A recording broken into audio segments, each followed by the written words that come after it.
Gujarat number 1 engineering university Sankalchand Patel university.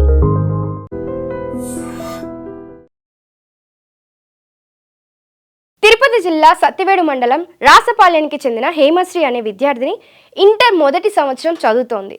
ఈ junior కళాశాలలో తమ బిడ్డను ఇబ్బందులకు గురి చేస్తున్నారని ఆమె తల్లి ఆరోపించింది. తమ బిడ్డను తీసుకునేందుకు ఆదివారం వస్తామని తెలిపితే ఆదివారం ఉదయం 8 గంటలకు అనారోగ్యంతో ఉంది అని తల్లిదండ్రులకు తెలిపిన యాజమాన్యం అక్కడికి వెళ్లే సమయానికి చనిపోయి ఆసుపత్రిలో ఉందని విద్యార్థిని తల్లిదండ్రులు తల్లడిల్లారు. ఈ నేపథ్యంలో వారున్న జూనియర్ కళాశాల యాజమాన్యం తలుపులు వేసుకొని పరారైందని విద్యార్థి సంఘాలు, విద్యార్థిని తల్లిదండ్రులు సంఘటన స్థలానికి చేరుకొని ఆందోళన తెలుపుతున్నారు. విద్యార్థిని చనిపోయినా కూడా కళాశాల యాజమాన్యం కనీసం పోలీసులకు సమాచారం ఇవ్వలేదు. ఫోన్లు కూడా ఆఫ్ చేసుకొని వెళ్లిపోయారు. తల్లిదండ్రులు మాత్రం తమ బిడ్డ మరణంపై అనుమానాలు వ్యక్తం చేస్తున్నారు. అయితే ఇంకా ఫిర్యాదు ఇవ్వాల్సి ఉంది. అన్ని కోణాల్లో దీనిపై పూర్తి స్థాయిలో దర్యాప్తు చేస్తున్నాయి. నెల్లూరు వేదపాలెం సిఐ శ్రీనివాసరావు తెలిపారు. వనంతోపు దగ్గర ఆర్ఎన్ఆర్ ఇంగ్లీష్ మీడియం స్కూల్లో ఇంటర్మీడియట్ ఫస్ట్ ఇయర్ చదువుతున్న హేమశ్రీ అనే అమ్మాయి. ఈ అమ్మాయి తిరుపతి జిల్లా సత్యవేడు మండలం రాసపాలెంకి సంబంధించిన అమ్మాయి. ఇంటర్మీడియట్ ఫస్ట్ ఇయర్ ఎంపీసీ చదువుతూ ఉంది. ఈ అమ్మాయి చనిపోయింది, వాళ్ళ పేరెంట్స్ వచ్చారని నాకు కోర్టు టౌన్ సిబ్బంది పోలీసు ఫోన్ చేస్తే మేము ఇక్కడికి వచ్చాము. ఇక్కడికి వచ్చిన తెలియడంలో ఈ అమ్మాయి ఉదయం 8:39 ప్రాంతంలో సెకండ్ ఫ్లోర్లో క్లాస్ రూమ్స్ పక్కనే ఉన్న బాత్రూంలో చున్నీతో హ్యాంగ్ చేసుకుందని చెప్తున్నారు. తర్వాత వీళ్ళు సిబ్బంది, ఈ హాస్టల్ సిబ్బంది గమనించి వాళ్ళని ఎన్ఎల్ హాస్పిటల్లో జాయిన్ చేశారని చెప్తున్నారు. జాయిన్ చేసిన తర్వాత డాక్టర్లు పరిశీలించి బ్రాడెడ్ అంటే వచ్చే నాటికే చనిపోయింది అమ్మాయి అని చెప్పి డిక్లేర్ చేసినట్టుగా చెప్తున్నారు. వీళ్ళు పేరెంట్స్ స్కూల్ కాలేజ్ దగ్గరకు వచ్చున్నారు.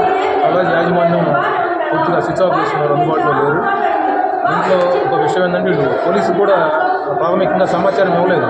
9:30 ఫోన్ చేసి కొంచెం ప్రెజర్ పెడుతున్నారు కాలేజీలో అని చెప్పి సరే నేను వచ్చి మాట్లాడుతున్నాను అని చెప్పాను. సరే ఆ తర్వాత నేను బయలుదేరినాను వచ్చేదానికి. మాకు రావాలంటే 4 రోజులు పడుతుంది. నేను బయలుదేరి బస్సు కోసం వెయిటింగ్ చేస్తున్నాను. అప్పుడే ఇంకో కాల్ వచ్చింది. కాల్ వచ్చేలా మీ పాపకి సీరియస్ అయింది, మీ పాపకి సీరియస్ అని చెప్పారు. సరే బయలుదేరి వస్తున్నాను మేడం అని చెప్పాను. ఆ తర్వాత నేను ఫోన్ చేస్తే ఎవరు ఇదే అవ్వలేదు. ప్రిన్సిపాల్ కాలేజ్ కరస్పాండెంట్ వార్డెన్కి అందరికీ ఫోన్ చేస్తాను, ఎవరు కాల్ ఎత్తలేదు. అర్థం చేసుకోదమ్మా, వాళ్ళు అర్థం చేసుకోరు అని చెప్పేది అనేసి నన్ను టార్చర్ చేస్తున్నారు. మీరు రండి అని చెప్పింది సార్.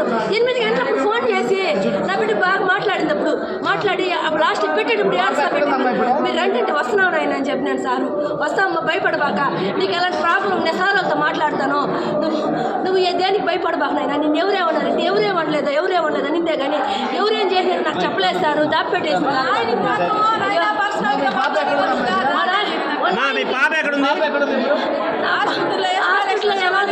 అనాథసేవలా కేసేస్తున్నారు సారు.